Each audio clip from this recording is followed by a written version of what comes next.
Next நண்பர்கள் அனைவருக்கும் வணக்கம். உங்களுடைய இந்த புது செல்வம். இன்றைக்கி நம்ம டே 60 அமிலங்கள் மற்றும் காரங்களுடைய வினாடி வினா பார்க்க போகிறோம். சரியா, மார்னிங் பார்த்தோம் இல்லையா, அதனுடைய வினாடி வினா பார்க்க போகிறோம். வாங்க முதல் கேள்வி பார்க்கலாம். முதல் கேள்வி, அமிலமானது நீரில் கரைந்து H+ அயனிகள் அல்லது H3O+, அதாவது ஹைட்ரஜன் அல்லது ஹைட்ரோனியம் அயனிகளை தரும் என கூறியவர் சாரன்சனா, அர்கினீஸா, லவாசியரா, ஜானேப்பியரா?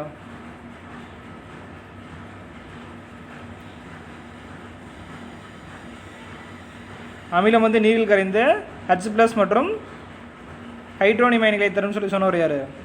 ஆன்சர் ஆப்ஷன் பி, அர்கினியஸ். சரிங்களா, இவர் தான் வந்து என்ன பண்ணியிருப்பார், நீரில் கரைஞ்ச அமிலமானது H+ அல்லது H3O+ அயனிகளை தரும் சொல்லியிருப்பார். சரிங்களா, அடுத்த ரெண்டாவது கொஸ்டின் பாருங்கள். புளியில் உள்ள அமிலம் எது? புளியில் உள்ள அமிலம் எது? அசிட்டிக் அமிலமா, மாலிக் அமிலமா, சிட்ரிக் அமிலமா, டார்டாரிக் அமிலமா? புளியில் உள்ள அமிலம்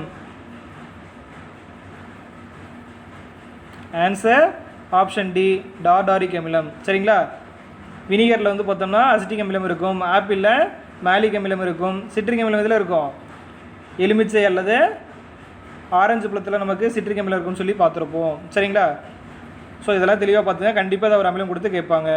அடுத்தது, அமிலம் மெத்தில் ஆரஞ்சு கரைசலை டேஸாக மாற்றும். அமிலம் மெத்தில் ஆரஞ்சு கரைசலை டேஸாக மாற்றும். சிவப்பா, பச்சையா, மஞ்சளா, நீலமா? அமிலம் மெத்தில் ஆரஞ்சு கரைசலை. சரிங்களா, அமிலம் வந்து பார்த்தோன்னா மெத்தில் ஆரஞ்சு கரைசலை எப்படி மாற்றும்? ஆன்சர் ஆப்ஷன் ஏ, சிவப்பு நிறமாக மாற்றும். சரிங்களா, இதுவே காரக்கரைசலாக இருந்தால் எப்படி மாற்றுன்னு பார்த்தோம். காரக்கரைசலாக இருந்தால் நமக்கு மஞ்சள் நிறமாக மாற்றும்னு சொல்லி பார்த்துருப்போம். சரிங்களா, அடுத்தது, நீரில் கரையும் காரங்கள் டேசன் அழைக்கப்படுகின்றன. நீரில் கரையும் காரங்கள் டேசன் அழைக்கப்படுகின்றன. ஆல்கஹாலா, ஆல்கலிகளா, சல்ஃபூரிக் அமிலமா, அசிட்டிக் அமிலமா?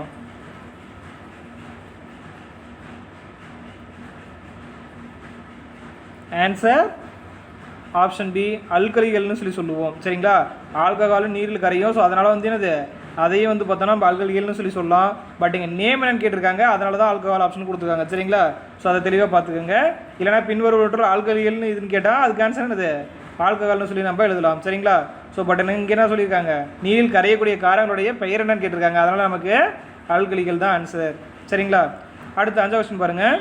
காரங்கள் ஃபினாப்தலின் கரைசலை டேஸாக மாற்றும். காரங்கள் ஃபினாப்தலின் கரைசலை டேஸாக மாற்றும். இளஞ்சிவப்பா, நிறமற்றதா, மஞ்சளா, நீலமா? இது நம்ம ஈஸியாக ஞாபகம் வச்சுக்கலாம். சரிங்களா, உதாரணத்துக்கு வந்து பார்த்தோம்னா இப்போ அமிலம் அப்படிங்கிறது வந்து பார்த்தோம்னா அது ஆரம்பத்தில் என்ன கலரில் இருக்கோ அதே கலர் தான் தரும். சரிங்களா, இதுவே வந்து பார்த்தோம்னா காரங்கள் தான் வந்து பார்த்தோம்னா நிறத்தை மாற்றும். உதாரணத்துக்கு வந்து பார்த்தோம்னா இங்கே மெத்தில் ஆரஞ்சு அப்படிங்கிறது வந்து பார்த்தோம்னா என்னது, சிவப்பு நிறத்தை தரும்னு சொல்லி பார்த்துருப்போம். சரிங்களா, இதுவே காரங்களில் மஞ்சள் நிறம்னு சொல்லி பார்த்துருப்போம். சரிங்களா, ஸோ வந்து என்னது, ஆரம்பத்தில் மெத்தில் ஆரஞ்சு கிட்டத்தட்ட நமக்கு என்ன கலர் அது மாதிரி தெரியும், சிவப்பு கலர் மாதிரி தான் தெரியும். ஸோ அதனால தான் நம்ம சிவப்புன்னு போட்டிருக்கோம். அதே மாதிரி இங்கே ஃபினாப்தலின் அப்படிங்கிறது என்னவாக இருக்கும், நமக்கு நிறமற்றதாக இருக்கும். ஸோ அதனால் வந்து பார்த்தோன்னா அமிலங்களில் வந்து பார்த்தோன்னா அது நிறமற்றதாக இருக்கும். சரிங்களா, நம்ம கொஸ்டின் என்னது, காரங்கள்னு கேட்டிருக்காங்க. ஸோ அப்போ காரங்கள்லாம் மட்டும் தான் நம்ம யோசிக்கணும். காரங்களுக்கு என்னது, நமக்கு இளஞ்சிவப்பு நிறத்தை தரும். சரிங்களா, இதே மாதிரி தான் ஒவ்வொரு நிறங்காட்டியும் இருக்கும். அது பின்னாடி நம்ம ஒரு கொஸ்டின்ஸுக்கு ஏற்ற மாதிரி பார்க்கலாம். அடுத்து பாருங்கள், செம்பருத்தி பூ நிறங்காட்டி காரக்கரைசலில் எந்த நிறத்தை தோற்றுவிக்கும்? இளஞ்சிவப்பா, பச்சையா, மஞ்சளா, நீலமா?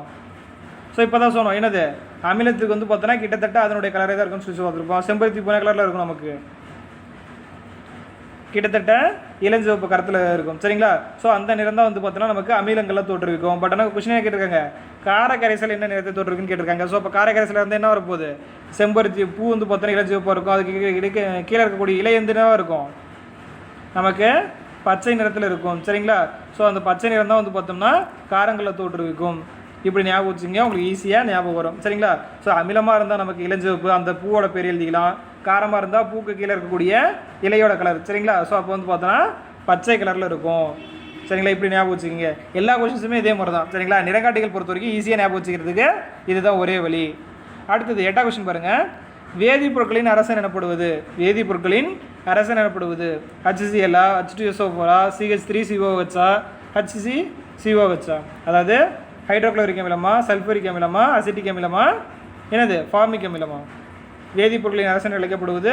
இது முன்னாடி லெசன்ஸ்லேயும் நம்ம பார்த்துருக்கோம். என்னது, H2SO4 சரிங்களா. சல்ஃபூரிக் அமிலம் தான் நமக்கு வேதிப்பொருட்களின் அரசன் என்று அழைக்கப்படக்கூடியது சரிங்களா. அடுத்து 9வது கொஸ்டின் பாருங்கள். அமில கரைசலில் மஞ்சள் நிறம் காட்டி டேஸ் நிறத்தை தோற்றுவிக்கும். அமில கரைசலில் மஞ்சள் நிறம் காட்டி டேஸ் நிறத்தை தோற்றுவிக்கும். சிவப்பா, மஞ்சளா, பச்சையா, நீலமா? அமில கரைசலில் மஞ்சள் நிறம் காட்டி சரிங்களா. இங்கேயும் அதே தான். என்னது மஞ்சள் நிறம் காட்டினா அமில கரைசல் என்னவாக தான் இருக்க போகுது? ஆன்சர் அமிலமாக இருந்தால் அப்படியே மஞ்சளாக தான் இருக்க போகுது சரிங்களா. ஸோ அடுத்து என்னது காரங்கள்னு கேட்டால் என்ன பண்ணுவோம்? அதுக்கு மட்டும் நிறம் செஞ்சால் இருக்கும் சரிங்களா. ஸோ நிறம் வந்து பார்த்தோம்னா நமக்கு சிவப்பு நிறமாக மாறிக்கும்னு சொல்லியிருப்பாங்க சரிங்களா. ஸோ அப்போ ஆன்சர் என்னது? நமக்கு அமில கரைசலில் மஞ்சள் நிறமானது நமக்கு மஞ்சள் நிறத்தை தோற்றுவிக்கும் சரிங்களா. ஸோ இது வந்து பார்த்தோன்னா மஞ்சள் நிறம் காட்டி வந்து பார்த்தோன்னா காரை கரைசல் என்னவா நமக்கு தோற்றுவிக்க போகுது? சிவப்பு நிறமாக தோற்றுவிக்கப்படுது சரிங்களா.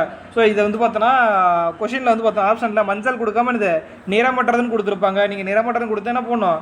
நிறமற்றதுன்னு தான் போடணும்.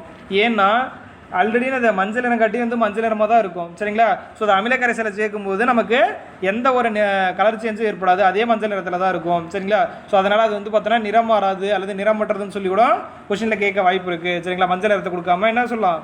நிறம் மாறாது அல்லது நிறம் மற்றதுன்னு சொல்லி கூட கொடுக்கலாம். ஸோ அந்த மாதிரி டைமில் நீங்கள் வந்து பார்த்தோன்னா நிறம் மற்றதுன்னு சொல்லி ஆன்சரை கிளிக் பண்ணணும் சரிங்களா. ஸோ வந்து பார்த்தோன்னா இதெல்லாம் தெளிவாக தெரிஞ்சு வச்சுக்கோங்க. அடுத்து 10வது கொஸ்டின் பாருங்கள். சலவை சோப்புகள் தயாரிக்க பயன்படும் காரம். சலவை சோப்புகள் தயாரிக்க பயன்படும் காரம் சோடியம் ஹைட்ராக்சைடா, பொட்டாசியம் ஹைட்ராக்சைடா, மெக்னீசியம் ஹைட்ராக்சைடா, கால்சியம் ஹைட்ராக்சைடா? சலவை சோப்புகள் தயாரிக்க பயன்படக்கூடிய காரம். எதில் சலவை சோப்பு தயாரிப்போம்?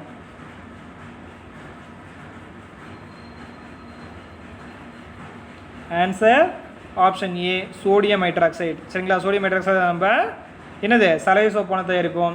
இதே குளியல் சோப்புலாம் பார்த்தோம்னா என்னது பொட்டாசியம் ஹைட்ராக்சைடில் நம்ம குளியல் சோப்புகளை தயாரிப்போம் சரிங்களா.